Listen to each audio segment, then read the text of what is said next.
Зя 2 сарын 3 болж байна. Тэгээд 2 хоног вебинар хийгээгүй ямар ч байсан хэдүүлээ. Дараагийнхаа вебинарыг хийх болон боллоо. Тэгээд мүлжүүлэлттэй болон дээр сүүлийн үед бол аягүй хөөрхөн мэдээлэлүүд орсон. Тэгээд ямар ч байсан зах зээл дээр болсон сүүлийн 2 уналтыг бол хоёулангийн мүлжүүлэлттэй болон дээр ерөнхийдөө таамаглаж чадсан байгаа. Тэрийг одоо чинь ингээд хатан дээрээ харуулах юм болно шүү дээ. Тий. Энд манай уналт таамагладаг индикатор дахиад аслаа гэдэг ерөнхийдөө бол мэдээлэл оруулсан. Дээрээс нөгөө сүүлийн үед бид нэг option edge гэдэг нэг юм сервис онцоод байгаа байхгүй. Тэр бас айгүй хөөрхөн баримжаатай ер нь бол хэлт юм бэл. Тэгээд бас SPY тэгээд Nasdaq энэ төр хөөрхөн уналт орж ирэх магадaltaй шүү гэдэг ерөнхийдөө сануулж ирсэн. Тэгээд индикатортай давхцчихсан учраас савлгаа жоохон өндөр байх юм шиг байна шүү. Криптогийн бас хайшин төлөвлөх баха тэгээд бичижсэн. Тэгээд ямар ч гэсэн үнэн байж таарлаа. Тэгээд Трамп мэдээж Канада болон Мексик дээр татвар ногдуулна гэдэг ийм мэдээлэл гарсан. Тэгээд Мексикийн яг ерөнхийлөгчд уцаар яриад 1-7 хоног биш 1 сараар ерөнхийдөө хойшлуулахар боллоо гэдэг ярьж байгаа шүү. Тэгээд энэ татвартай холбоотой асуудлууд ерөнхийдөө энэ цаашдаа яг энэ макро эдийн засгт болж байгаа юмнууд маань биднэрт ямар төрлийн ярилцааны боломж юу гэж ийнэ гэдэг дээр хэдүүлээ ярилцъя гэж бодлоо. Тэгээд хамгийн сүүлд орсон үлжүүлэлттэй болон репорт маань ямар гарч тавьсан бэхээр Канада Мексик дээр татвар ногдуулалт DeepSeek-ээс болж маркет ундлаа. Тэгээд энэ хоёр мэдээллийг яаж ярилцах вэ гэдэг ийм репорт ерөнхийдөө орсон байгаа. Тэгээд Apple-ийн юу гарсан? Орлогын тайлан гарсан. Тэгээд Apple-ийн яг орлогын өсөлттэй энэ болж чиг яг юу гэхээр Apple ерөнхийдөө бол нөгөө өсөлт ерөнхийдөө саарад байгаа байхгүй юу? Одоо чинь ингээд харах юм бол Apple бол тийм яг айгүй хурдтай өсдөг технологийн компаниуд ч өсөлттэй байхад болчиход байгаа. Өсөлтийг харах юм бол сүүлийн үед бол өсөлтний үе гэхээр 2.61% өсөлттэй байгаа байхгүй орлого нь. Тэгээд forward looking буюу ирээдүйн өсөлтийн таамаглах юм бол 5% өсөлттэй гэж үздэг байгаа. Тэгээд 5 жилийн ерөнхийдөө бол дунд өсөлт нь болохоор 8.75% байсан. Тэгэхээр энэ бол ерөнхийдөө бол өсөлт маань муулчаад байна. Тэгээд sector-ийн дунджаас ерөнхийдөө 44%-аар муу гэдэг. Тэгэхээр Apple маань ерөнхийдөө нөгөө growth company биш илүүтэйгээр тийм value company гэдэг англи руу шилжих гэдэг нэг үг байхгүй юу. Тэгээд энэ Meta жишээ нь харах юм бол Meta бол ерөөсөй гайхалтай өсөлттэй компани. 21-22% өсөлттэй, 5 жилийн дунд өсөлт нь 19.62%. EBITDA-гийнх нь өсөлт нь болохоор 41.68% буюу ерөнхийдөө задлаа бууруулаад орлогоо өсгөөд ийм маржны ерөнхийдөө бол тэлээд явцсан гэсэн санаа байхгүй. Тэгээд ингээд харьцуулаад харах юм бол Apple-ийн хувьд бол өсөлтний ерөнхийдөө саарж байгаа компани гэдгийг харж байна. Тэгээд хятадаас орж ирж байгаа орлого маань нэлээд буурсан. Тэгээд энэ хятадтай худалдааны дайн явуулж байгаа энэ хүү үйлдэл маань Трампын засгийн газрын хийж байгаа энэ үйлдэл маань ерөнхийдөө бол одоо энэ Apple шиг компани орлогот бол нэлээд нөлөөлөх боломжтой. Гэхдээ Apple бас айгүй өрмөц, юугаар өрмөц вэ гэхээр Google, Amazon, тэгээд Meta энэ шиг яг энэ химэл оюуханы хайп руу тэгж амар тийм хөөсөлт нөх ороогүй. Тэгээд яг энэ DeepSeek-тэй холбоотой мэдээлэл маань яг энэ химэл оюухантай холбоотой энэ бүх төрлийн хугацаанаас тэр хэрвээ үргэлжлүүлэн уналт авчирлаа гэж үзэх юм бол Apple ерөнхийдөө тэрнээс арай тийм баг хохирох магадaltaй. Дээрэс нь химэл оюухан маань үнэхээр хямдхан болоод өргөн хэрэглээ рүү нэвтрээд явчих юм бол Apple маань эндээс ерөнхийдөө том хойдох магадaltaй ийм компани байгаа байхгүй.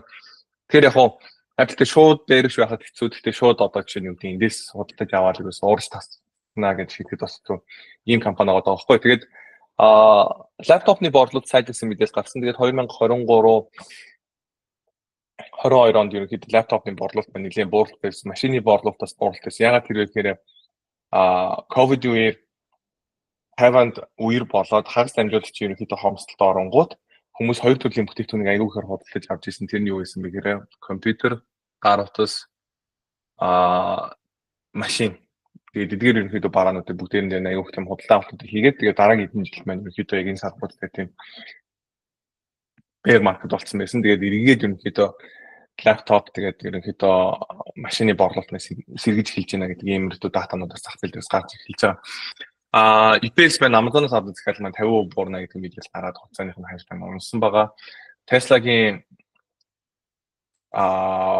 орлого ашиг хоёулаа санснартайгаар гарсан. Тэгэхээр ерөнхийдөө бол тайзан маань муу гарсан гэж хэлж болно. Гэхдээ эсэргээрээ ханш өссөн байгаа. Тэгэхээр тогтоол маань юу вэ гэхээр Tesla дээр үргэлжлүүлэн ирээдүйд маш том боломж байна гэж хараад байгаа. Тэгээд earning call дээр яг Elon орж ирээд бусад бүх технологийн компаниудын нийлүүлснээс илүү бид нар орлоготой болох боломжтой. Ирээдүйд юу гэвэл 10 тэрлэн долларын орлого олох боломжтой гэж хэлсэн гинэ. Тэгээд тэрийг дагаад ерөнхийдөө өссөн гэсэн. Гэтэ нэг юм бол үнэн Elon дээр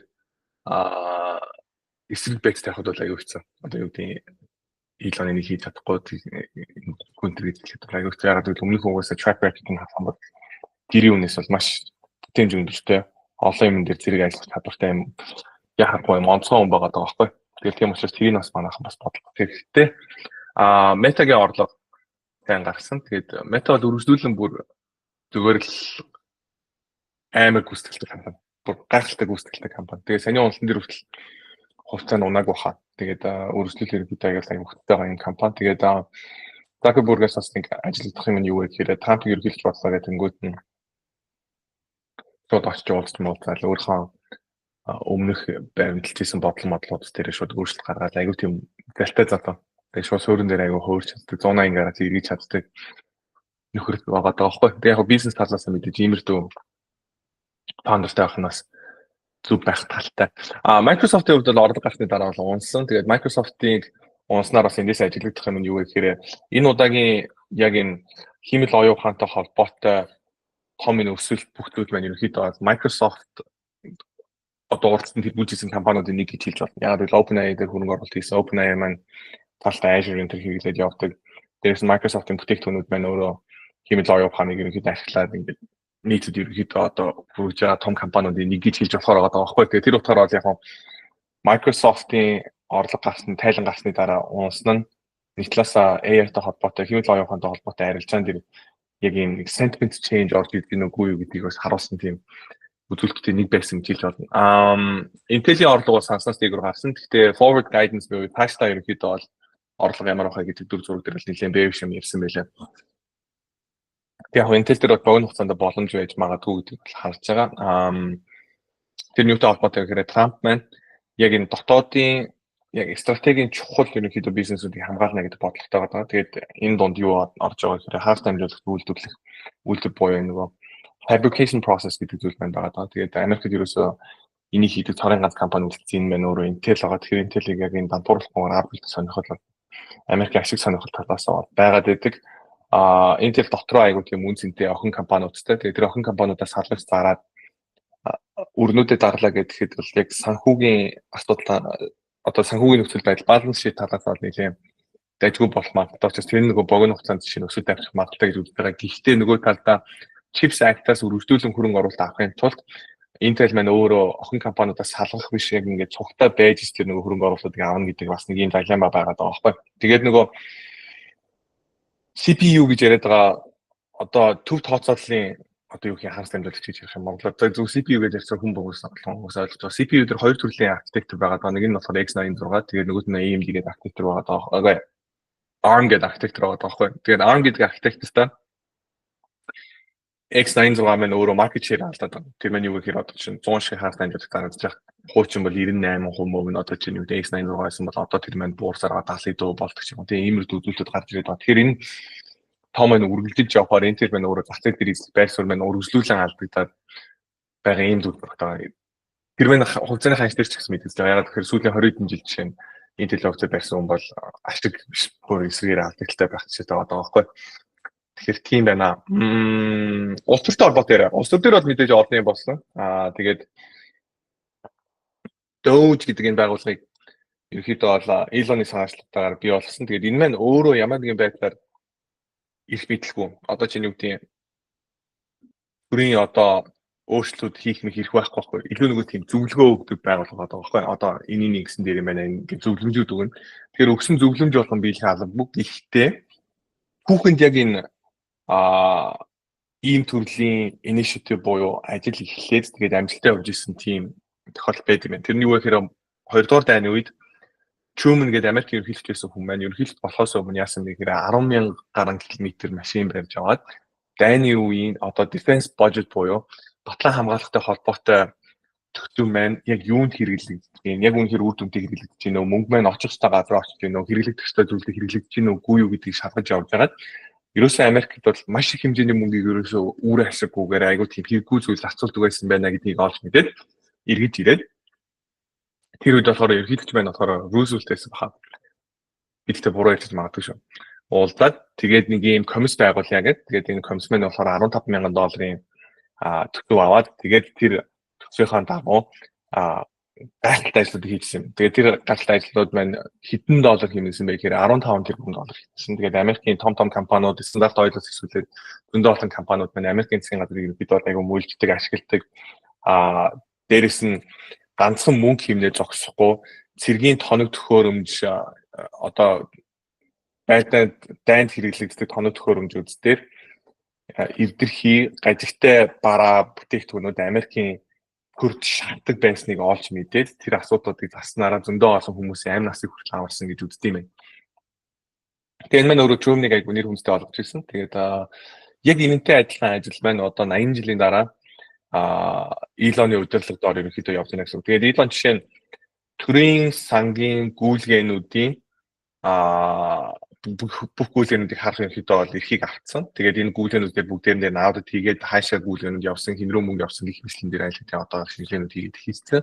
Тэгээд эдний өөрсдийнх нь таамаглаж байгаагаар бол өдөрт 4 тэрбум доллар буюу ерөнхийдөө бол Америкийн төсвийн алдагдлыг 1 тэрлион доллараар бид нар бууруулад 2 тэрлион долларын алдагдлын талын ерөнхийдөө бол дөөж байхгүй болоод үлдсэн 1 тэрлион нь болохоор Трампын ерөнхийдөө тарифтай холбоотой бодлогоор орлого өсгөх замаар төсвийн алдагдал гэдэг зүйлийг байхгүй болох нь нэг ийм том амбиц дээр бид ажиллаж байгаа юм. Тэгээд яг Америкийн урт хугацаанд яг эдийн засаг яг энэ төр талаас нь харах юм бол энэ аимшигтай буудал юмнууд болоод байгаа байхгүй. Яг богино хугацаанд ингээд тэр сөргөөр нөлөөлөд байгаа иймэрхүү дүр зургуудад байгаа. Трамптай чинь ярилцлага хийсэн чинь за маркетингээд унаад богино хугацаанд иймэрхүү ингээд асуудал болоод яах юм бэ гэсэн чинь богино хугацаанд асуудал байхыг бол мэдээж одоо юу гэдэг нь ойлгож байна. Тэгээд тэр бол хамаагүй бид нар урт хугацаагаар харж байгаа том зураг ерөнхийдөө харж байгаа учраас фактик тэр бол богино хугацаанд унал болж хийвэл би бол угаасаа таамаглаж байна гэж хүртэл өөрөө хэлсэн. Тэгээд сүүл жишээ Төв банк бодлогын хөгөө өсөхгүй хэвэндээ байхаар болсон тэрийг өгж бодож байна гэсэн чинь тэрийг чсэн би зөв бодлого гэж бодож байна. Таавал зөв зүйл хийсэн гэж бодож байна гэж жишээ дүнээсээ ярилцсан дэрийг хэлж илээ. Тэгэхээр юу вэ гэхээр Трамп маань хэдий stock market-ийн хайс дээр амар анхаардаг ерөнхийлөгч юм шиг хэрний нөгөө талдаа Америкийн их ашиг илүүдэгээр бодож байгаа учраас богино хугацаанд stock market унах дээр бол ерөөсөө тоохгүй гэдэг ийм л дөө өнгө аястайгаар шууд ярьж дийлээ. Тэгээд Victor Davis Hansen гэх нь Elon-ыг Renaissance man of the 21st century гэж хэлсэн байдаг. Тэгээд энэ хүн нөлөө бүхий хүн маань энэ гайхалтай ажлуудыг ерөнхийдөө Америкт хийж байгаа. Тэгээд энэ дунд жишээ нь хамгийн галзуу байж магадгүй жишээ нь юмнуудын нэг маань юу байсан бэ гэхээр Газа руу одоо нөгөө Palestine гэж яриад байгаа шүү дээ. 10 сарын 7-нд Израиль руу дайралт хийсэн энэхүү араб үндэстэй хүмүүс рүү жишээ нь одоо нэг бахан террористүүд амьдардаг газар одоо тийшээгээ 50 сая доллараар шийдээ гондом авахулах гэж Америк мөнгө явуулдаг байл яах вэ? Тэгээд тэрийг жишээ нь олж мэдээд боловсон байна. Тэгээд гих мэтлэнгээр иймэрдүү маш их юм завхаарсан үр ашиггүй юм хүн зарцуулсан юмнууд ерөнхийдөө байгаа. Тэдгээрийг бүгдийг нь олж мэдх юм байна гэдэг ийм хүлээлт байгаа. Тэгээд дээрэс нь энэ бүр инээд тийм чат бот хүртэл байсан байгаа даахгүй юу? Slack bot юм аашин. Тэгээд энэ юутай холбоотой нөгөө diversity, equity, inclusionтэй холбоотой хүмүүст ингээ мэдээлэл өгдөг юм бот хүртэл хийх юмэсныг бас боловлж байгаа. Дээрээс нь таад бүр итгэхгүй зэ. 5 сая доллараар Америкт хүмүүсийг оймсоо зөв тааруулж өмсдөг болоход зориулж санхүүжилт өгдөг гэсэн бол яг хуу оймсоо зөв тааруулж өмсөх 5 сая доллар гэж юу яриад байна. Тэгээд тэгснэ юу гэлээ? Юм ингээд багцлахаар агаартай нэг юм нэг бөмбөлөг нэг юм юмнууд идэж ингээд хаглаад идэг. Хангуудлан агаар нь гараад дөгдөг гэж дуурайд идэг. Тэрийг тэгж хаглах юм бол хүний сэтгэл зүйд сайнаар нөлөөлдөг үгүй юу гэдгийг судалгаж жишээ 1.2 сая доллар Америкийн засгийн газар татуулж байсан байгаа. Гэх мэт тийм утгагүй зөндөө байсан. Тэгээд энэ бол угаасаа Украин руу 170 хэдэн тэрбум доллар явуулсан чинь 100 тэрбум доллар нь бид нар дээр ирээгүй гэж одоо Зеленский сайхан ярьсан дээр хэлсэн байлээ. Тэгэхээр тэр 100 тэрбум доллар хайцсан тий.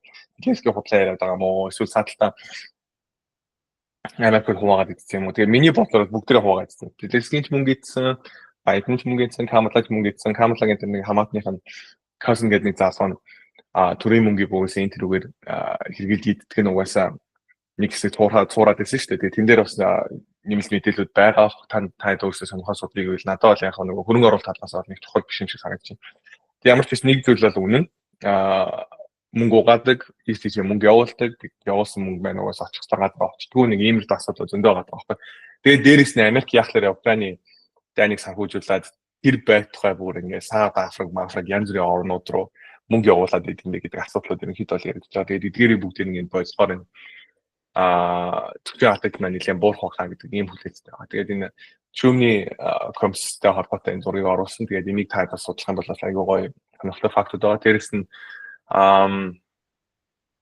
Трамп юг зохиож байгаа гэхээр гадаадаас хүмүүс орж ирээд, жирэмсэн орж ирээд одоо чинь үгүй те 6 сартаа 7 сард жирэмсэн орж ирээд Америкт очиод төрчдөг. Тэгээд түрнгүүтээ хүүхдээ Америк иргэн болчдөг. Тэгээд энийг баталгаа үйлдэлийг зогсоохж байгаа. Тэгээд энэ дэр бол би бол энийг бол айгүй зөв ажил гэж бодож байгаа. Тэгэхээр Америкт энийг яг энэ policy-г айгүй abuse хийж хэрэглэдэг болоод байна. Энтэг хүмүүс байдаг гинэ. Тэгээд Америкт ерөнхийдөө бол энийг тогтоохгүй бол одоо амар олон энтэг хүмүүс зүгээр ингээл орж ирэл төрөөл тэгэл хүүхдээ Америк болоод тэгэл явчихдаг нэг юм байх гэдэг байгаа байхгүй. Тэгээд энэ бол анх бол энэ айгүй олон жилийн өмнө Америкт боол хүмүүсийн хүүхдийг Америкийн иргэн болгохын тулд зориулж ирсэн хууль ахгүй. Тэгээд энэ хуулийг бол ерөнхийдөө буруугаар ашиглаад энэ гадаадаас орж ирсэн хүмүүсийн хүүхдүүдийг иргэн болгодог юм үйлдэлтэй байсан. Тэгээд энийг ерөнхийдөө бол болиулж байгаа. Тэгээд diversity, equity, inclusion гэдэг энэ хүү ерөнхийдөө философиг ерөнхийдөө бол ганц гарч ирсэн хүч байгаа гэж үзэж байгаа. Тэгээд энийг би богинохноор өөр хөвгөр тайлбарлах гэж оролцсон. Тэгээд чи ингээ хар юм уу бороо ярьстай. Тэгээд дээрэс нь эмэгтэй энэ хүн байх юм бол чи төрөхдөө л айгу тийм золгүй, азгүй төрч учраас маш илүү азтай төрсэн цагаан арьстай хүмүүсийн давуу талыг байхгүй болоод тэгээд өөрөөр чинь ерөнхийдөө бол чи жоохон уур чадваргүй суг байсан гэсэн чамд илүү одоо юу гэдэг те боломжуудыг олгоно, сайн сургуульд орно, сайн ажил авах гэдэг нэг юм нэг баланс философи гараад байгаа. Тэгээд тэрийг ерөнхийдөө бол боловч байгаа. Тэгээд илүү merit based буюу уур чадвар дээр үндэслэн ийм их ерөнхийдөө бол юм шилж байгаа. Тэгээд Монгол хүүхдүүд ч тэрнээс бол хамхирсан юу вэ гэхээр Аз хүүхдүүдийг сургуульд авахад айгу төвөгтэй болсон. Тэгээд зөндөө олон тийм яриануд гэсэн эцэг хүүхдүүд нөгөө үндэснээ сонгоно гэдэг хариултан дээр Аз гэж сонгох юм бол топ сургууль ерөөсөө Аз хүүхдүүд орж чадвалцсан. Тэгээд тэрнээс бол айгүй өндөр оноотой сайн мундаг чадварлаг монгол хүүхдүүд хүртэл сайн сургуульд орж чадахгүйсэн. Тэрнэр нөгөө prefer not to answer protection бол баг хар гэж худлаагаас бичдэг юм бол ерөнхийдөө сургуулиудад орох магадлал нь өндөр болсон байсан гэж ерөнхийдөө эцэг хүүхэд ч гэсэн ярьж ирсэн. Коллежийн насны хүүхдтэй эцэг хүүхэд бол нэлээд мэдж байгаа. За тэгээ public hearing явсан. Тэгээ тариф тавина гэдэг мэдээлэл гарсан. Тариф тавина гэдэг мэдээлэлтэй холбоотой уусаа зах зээл дээр уналд орж ирсэн. Гэхдээ өнөөдөр өглөө ерөнхийдөө бол уналт маань reversed болоод цаас хэрэгжих шиг байна.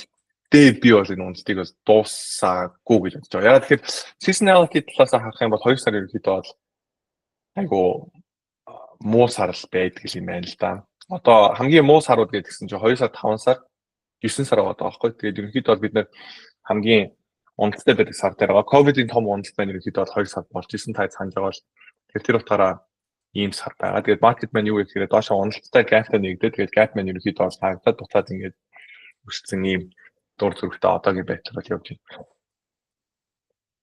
Тэгээ технологийн салбар дээр DeepSeek-ийн R1 гэсэн шинэ модель гарлаа гэдэг ийм мэдээлэл гарсан. Тэгээд энэ хүү мэдээлэл маань болохоор өнгөрсөн 7 хоногт ерөнхийдөө бол зах зээл аягүй том уналтыг авчирсан. Тэгээд хит хит ерөнхийдөө бол хийх ажилтнууд байгаа. Нэгд юу гэхээр Америкас гарч иж байгаа модель үстэй энэ тэнцвэд хүчин чадвартай ийм мундаг модель ерөнхийдөө хийсэн. Тэгээд энэ хүү модель дээр болохоор зах зээлийг яагаад уунахсан бэ гэхээр энэ хүү large language model-ыг хөгжүүлэхэд ерөөсөө бид нар 6 сая доллар зарцуулсан маа гэдэг ийм мэдээлэл тэнд тахаад ирсэн. За тэнгууд өөрөөр өмнө хэдэн тэрбум зөндөө олон 100 сая доллар шаардлагатай нөгөө Nvidia-гийн бахан график карт амар том дата центр хэрэгтэй гэж бодож ирсэн нөгөө large language model-ыг чинь 6 сая доллар хөгжүүлчлээ гэдэг мэдээлэл маань юу болж байгаа гэхээр зах зээл дээр айгүй том шокийг ерөнхийдөө бий болсон. Энэ мэдээлэл гарч ирэнгүүтээ шууд зах зээл унаагүй. Тэгээд мэдээс нөгөө илүү техникэл зүйл учраас зах зээл маань энийг digest тэгээд ойлгох гэж нэлээд удсан. Тэгээд хоорондоо ярилцаад одоо юу гэдэг хүмүүс мэдээж илүү мэрэгжлийн хүмүүсээс хүмүүс хоорондоо харилцдаг ч юм уу. Тэгээд portfolio manager хэмжээний мөнгө эргэлдүүлдэг усуу жишээ нь нэлээд бас энийг ойлгох гэж бас нэлээд үтсэн баг. Бидний хувьд бол бас мөлжүүртэй болон дээр энэ асуудлаар бол ярилцсан. Би бол юу гэж дүнжсэн бэ гэхээр энэс болоод хятадын хувьцаа ерөнхийдөө өснөө тэгээ баба дээр үргэлжлүүлэн буулшаана гэдэг ийм төв мэдээллийг ерөнхийдөө бол мөлжүүртэй болон дээр бол бидний ярьжсэн. Тэгээд баба бол мэдээж өссөн. Тэгээд санаж байгаа бол 2 сарын өмнө би юу зураад байгаа юм ч тийм 2 сарын өмнө бид нэр яг энэ хавцаа ерөнхийдөө бабагийн хувьцааг санд болгож ирсэн. Юу гэхээр 200 өдрийнхаа moving averages ерөнхийдөө аваад тэгээ эндээс бол ерөнхийдөө нэлээд гайгүй technically гэсэн гайгүй харагдаж байна. Тэгээ fundamental ер нь бол нэлээд булшаана гэдэг мэдээлэл өгч ирсэн. Тэгээ 6 сард ерөнхийдөө хугацаанд дуусах call option би санал болгож ирсэн. Тэгээ тэр маань энийг 150 160% ашиг хийгээд одоохондоо бол гартсан байгаа. Тэгээд яг хувьцаагаар нь бол баба байгаа. Тэгээд үргэлжлүүлэн бод болж байгаа. Тэгээд мөлжөөтэй болон дээр бидний санал болгож ирсэн амжилттай арилжаанууд энийг бол энэ асан. Тэгээд Marketman ингэж унсан. Тэгээд унсны дараа ямар мэдээлэл гарсан бэ гэхээр semi analysis гэдэг энэ хангалттай амжилттай холбоотой юм бичдэг айгуу сайн судалгаа гэдэг юм баг хамт олон байт юм байна. Тэгээд би бахаа өмнө бас хэд хэд юмнуудыг уншиж илсэн л гэхдээ би нэг тийм амар сүртэй дагддаг юм байна. Ямар ч байсан эдгээр юу хийсэн бэ гэхээр энэ DeepSeek-тэй холбоотой юм дээр мэдээлэл гаргасан. Тэгээд DeepSeek-тэй холбоотой бидэн дээр ямар мэдээлэл гаргасан бэ гэхээр 6 сая гэдэг тооцооллоо.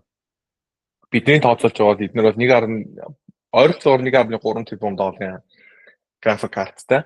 Тэгээ зөвхөн график картны чинь цаана зөндөө зардал байгаа. Ягаад тэгэхээр нөгөө график картнуудыг чинь бүгдийг байрлуулад тэрээс нь дата центр болгоод энэ төр явах чинь өөрөө зардалтай. Дээрээс нь хүн хүч хүмүүсийн цалин хөлс энэ тэгээ зөндөө зардалууд байгаа гэж тооцсон бол энэ баг 2 тэрбум доллар бүтэн ийм төсөл байна гэдэг ийм л мэдээлэл бас гаргасан.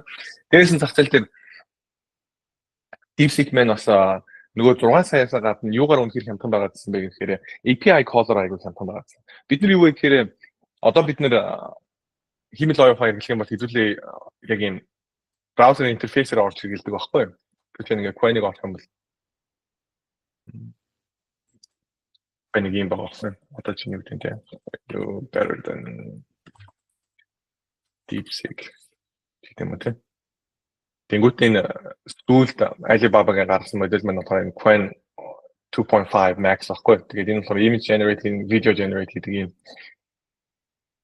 Тэгээд blah blah blah гэдэг хариулт байна. Надад ChatGPT-г жоохон удаан санагддаг. Дүн гэдэг яг хөө тэгтээ тайцгүй өнгөө юм хэрэгжилж одоо юу юм болох вэ? Тэнгүүт app хөгжүүлж байгаа улсуудын хувьд болохоор app чинь болохоор энэ интерфейсийг хэрэгжилж чадахгүй шүү дээ. Ягаад гэвэл энэ ч угсаа ингээ Google login энэ төр хийгээд тэгээд тодорхой нөгөө нэг хэмжээнд хэрэглээд энэ чинь өнгөө их нуусаа дуусаа тэгээд заавал төлбөр төлөөд жишээ нь премиум аваад энэ ChatGPT, Gemini гэдэг бүгд ерөнхийдөө тийм модельээр явдаг. App хөгжүүлж байгаа хүмүүсийн хувьд одоо чинь бид нэр AI agent гэж яриад байгаа зүйлүүд маань яг хэрэглэгдэх вэ гэхээр app-нууд маань хоорондоо API call гэдэг юмараа харьцдаг. Тэгээд API call маань болохоор чинь нэг сая токенд хэдэн доллар байх юм бэ гэдгээр ерөнхийдөө бол ханшмын өөрөөр хэмжигдсэн юм байна л та. Тэгэнгүүт DeepSeek маань тэр байгаа хамгийн хямдхан энэ модулууд болж ерөнхийдөө бол гарч ирсэн. Тэгээд энийг болохоор багтаалаас юу гэж хүлээж авах юм бэ гэхээр окей, DeepSeek маань өөрөө хөгжүүлэхэд айгүй хямдхан, inference call хийхэд айгүй хямдхан, ерөөсөө гайхалтай ерөөсөө юм efficient юм модель ерөнхийдөө large language model хийсэн юм биш үү гэдэг нэг иймэрхүү дүнлэндээ тагтаад маань өөрөө хурж ирсэн гэсэн үг байхгүй. Тэнгүү semi analysis болохоор юу гэж үзээд байгаа гэхээр хөгжүүлэлтэнд ч их мөнгө зарцуулсан. Дээрээс нь яг мэдээж эднээс гарч ирсэн том инновац байгаа зэ. DeepSeek одоо юу тийм зүгээр нэг тийм хуулбарсан худлаа хийсэн юм гэсэн үг биш.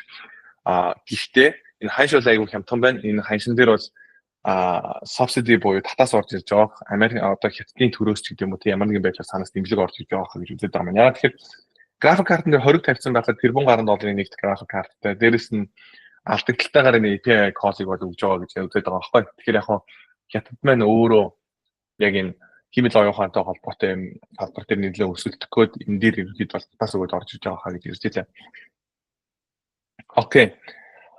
Эднэрийн хийсэн хамгийн мундаг инновацуудын нэг нь юу байгаа гэхээр distillation гэж юм байгаа байхгүй. Тэгээд энэ болохоор юу гэхээр DeepSeek-ээс гарсан сонирхолтой инновац нь жижиг модулуудыг том модель ашиглан сайжруулах явдал юм аа гэж би хэлдэг юм. Тэгэхээр юу гэхээр одоо ингээд ChatGPT байна, Claude байна, Gemini байна, Америкээс орж ирж байгаа энэ хүмүүс модулууд маань юу гэдэг нь $300 сая, $400 сая, $200 сая зарцуулаад ингээд хөгжүүлсэн энэ модулуудыг яах вэ гэхээр өөрсдөө тийм хэмжээний мөнгө зарцуулахгүйгээр илүү жижигхэн модель гаргаж ирээд тэгээ модельн дээр болохоор аль хэдийн боловсруулалтын модельн дээр өөрчлөлт хийхийг болохоор юу гэж ярьдаг вэ гэхээр fine tuning гэж ярьдаг байхгүй. Дахиж дата оруулж ирээд тэгээ шинэ дата уншуулад тэгээд ерөнхийдөө бол нэг токенуудын хоорондын нэг weight-үүд дээр өөрсдөө оруулах ерөнхийдөө бол fine tuning гэж яриад байгаа. Дээрээс нь reward model гэж юм байдаг. Одоо чинь ингээд large language model-аас асуулт асуулаа нөгөөд нь хариулт өглөө. Хариулт нь айгүй сайн хариулт байх юм бол илүү одоо юу гэдэг нь чанартай хариулт өгөх юм бол тэрэн дээр нь одоо чинь юу гэдэг нь шагнал өгөөд энэ бол ингээд сайн хариулт байна гэдэг тийм фидбэкүүд өгөх байхгүй. Тэгээд энийг бол ингээд хүмүүс ашиглаад ингэж хийдэг. Тэгээд ийм төрлийн байдлаар одоо жишээ нь химэл оюуханы модельийг сайжруулахыг болохоор юу гэж ярьдаг гэхээр reinforcement learning гэж ярьдаг байхгүй. Тэгэхээр юу гэхээр хүн ашиглахгүйгээр зүгээр reinforcement learning гэдэг зүйлийг миний ойлгож байгаа шүү. Миний ойлгож байгаагаар бид нар DeepSeek дээр ингэж хийгээд байна гэж би ойлгосон.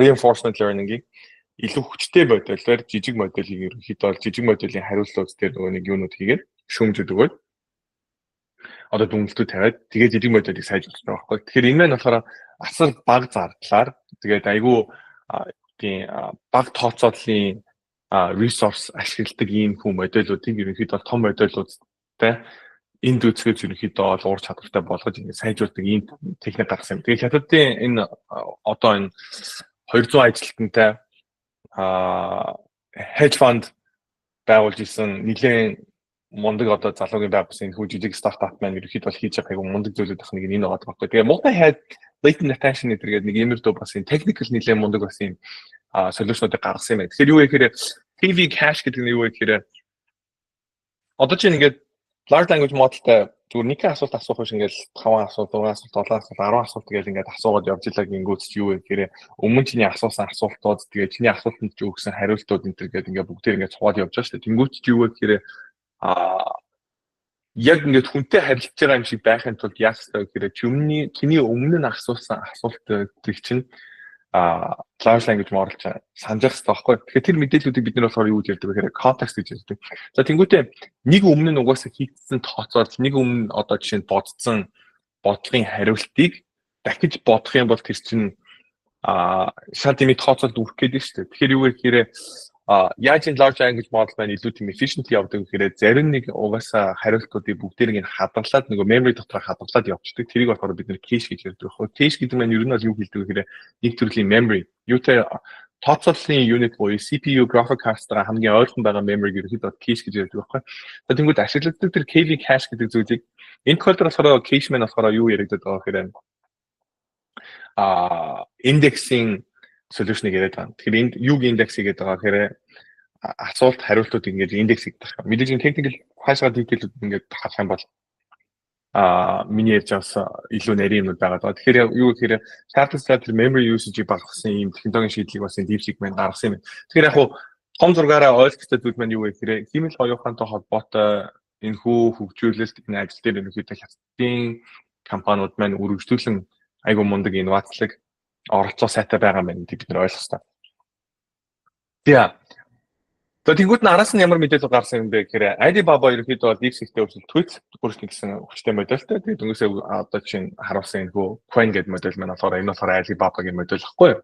Тэгээд энэ Alibaba-гийн модель маань бас мундаг байна гэж ярьж байгаа. Дээрээс нь DeepSeek маань болохоор Alibaba-гийн cloud-ыг бас ашиглаж байгаа. Тэгээд Alibaba маань Америкт бид нэр ярих юм бол одоо Amazon-тай адилхан тийм том компани байгаа байхгүй юу. Худлааны сайттай Taobao билүү те Taobao гэдэг хятадаа өөрсдөө хэрэглэгддэг айгу мундаг бас юм юутай Alipay гэдэг компанитай сүүлд Турк Европ руу бас ингээд компани гаргаад гарсан тэргээд ийм айгу том компани байгаа тоххой бас энэ cloud бас бизнестэй.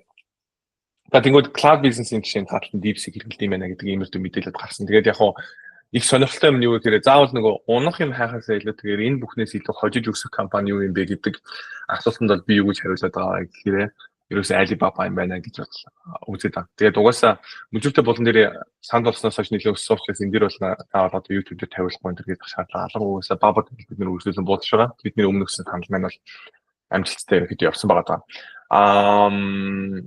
Крипто дээр нэг хоолны юм яриад их байхгүй дээ угаасаа. Сендер бол үргэлжлүүлэн буудаж байгаа. Сендер бол гойгоо ажлууд угаасаа хийж явж байгаа. Гэхдээ ханш бол хүн шиг гой хөдлөөгүй. YouTube дээр яаж орж ирсэн Istanbul гэдэг нэг жижигхэн баг хурал болсон. Тэгээ Wormhole дээр болохоор сүүл BlackRock-тай хамтарсан real world asset буюу одоо чинь юу гэдэг bond, хувьцаа янз бүрийн одоо үнэт цаас нүүдийг блокчейн руу оруулж ирдэг энэ Securitize гэдэг компани байгаа тоххой. Тэгээд энэ хүү компани маань ерөнхийдөө Wormhole-тай хамтраад тэгээд Solana дээр энэ хүү ерөнхийдөө ажлыг бол хийнэ гэж ирсэн. Тэгээд энэ маань 6 шиг блокчейн хэрэгжилж байгаа юм билээ. Павч юм уу те. Тэгээд Optimism, Arbitrum, Polygon, тэгээд Aptos, тэгээд Avalanche, тэгээд Solana гэдэг 6 юм. Энэ 6 хэрэгжилж байгаа. Тэгээд одоо Solana дээр гарч ирэхдээ бол Wormhole-ыг хэрэгжилж байгаа. Тэгээд Wormhole маань өөрөө bridging solution байгаа. Тэгээд энэ дээр миний гаргаж байгаа таамаг юу вэ гэхээр 2025 онд яг энэ Solana дээр Trump маань хөтлөөрхөө meme coin-ыг гаргаад ингээд бүх ерөнхийдөө сонирхолтой чухал ажлууд маань өөрөө Solana дээр болоод эхэлчихэнгүүт EVM дээр хөгжүүл хийж байгаа багууд ерөнхийдөө Solana дээр өөрсдийнхөө solution-ыг гаргах эсвэл token эргүүлэх Solana дээр гаргах сонирхол илүү өндөр болох юм байна гэдэг таамагийг бол би гаргаж байгаа. Тэгээд энэтэй холбоотойгоор 2025 оноос wormhole-ыг бид нэр хэрэгжилж байна. Wormhole руу шилжиж ийн гэдэг энэ асуудлууд миний бодлоор нэлийн их болно. Тэгэхээр wormhole маань нэг зэг дээр очиод нэлийн их зах зээлийн анхаарал хандах хуулаа гэж би бодож байгаа. Тэгээд яг хуу хаяг талаас нь харах юм бол аюу бага баха 18 центийн хаягтайгаа. Тэгээд энэ маань баг одоогийн байдлаар бол баг all time low дээр байгаа юм байгаа. Тэгэхээр надад wormhole-ийн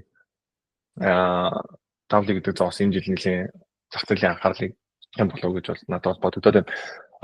Нэг нийтийн мэдээлэлүүд гарсан тэрний юу вэ гэхээр солоонууд дээр байгаа DEX болгон заяа. Бүр DEX болгон. Radium, Orca, Meteora тэгээд DEX болгон бүгдээрээ юу яаж байгаа. Ethereum-с илүү орлого хийж байгаа гэдэг ийм мэдээлэлүүд гарсан. Тэгээд сүүлд одоо жишээ саяны уналтын дараа банкийн зүгээр Telegram bot хүртэл Ethereum-с илүү орлого хийдэг мэдээлэл гарсан. Тэр үнийн юм худлаа бүүмэд. Ямар ч юм юу гэхээр солоныгийн блокчейн маань маш олон талаар ерөөхдөө бол тэргүүлж байна гэдэг бол харж болох боломжтой бас. Зааж адруу. Хийж ажиллаж талхаад байна.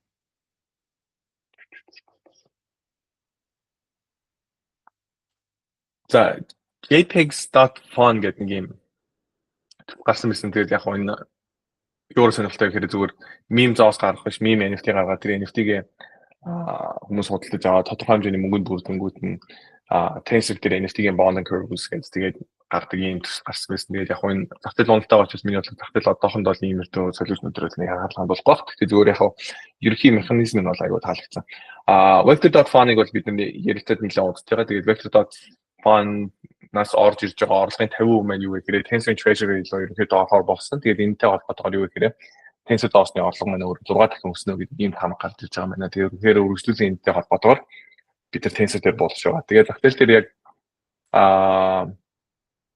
хотлооны дайнтай холбоотой, DeepSeek-тэй холбоотой мэдээлэл дээр яаж ерөнхийдөө ажиллах юм бэ гэдэг дээр одоо ярилцсан. Тэгээд рекордингоо дуусгаад энэ хэсэг маань ерөнхийдөө бол YouTube дээр тавигдаад тэгээд хоёр дахь ерөнхийдөө арилжаатай хэсэг маань болохоор төлбөртэй уншигчнаас дээр хүрэх байхгүй. Тэгээд надад энэ арилж бол нэлээд сонирхолтой санагдаж байгаа. Тэгэхээр энэхүү арилжааны хөлбөмбөд маань 2025 онд яг хэрвээ зүг байж таарах юм бол одоо худалдаж аваад 2025 онд бараг бүтэн байртахаар нэмэрдөө хөлбөрөд байгаа даа байхгүй. Тэгээд ямар ч байсан анхаарал тавьж сонсон та бүхэндээ баярлалаа. Тэгээд YouTube-ийнхаа үзэгчтэй дараагийн вебинараар уулзъя. Тэгээд энэ рекордыг дуслаа.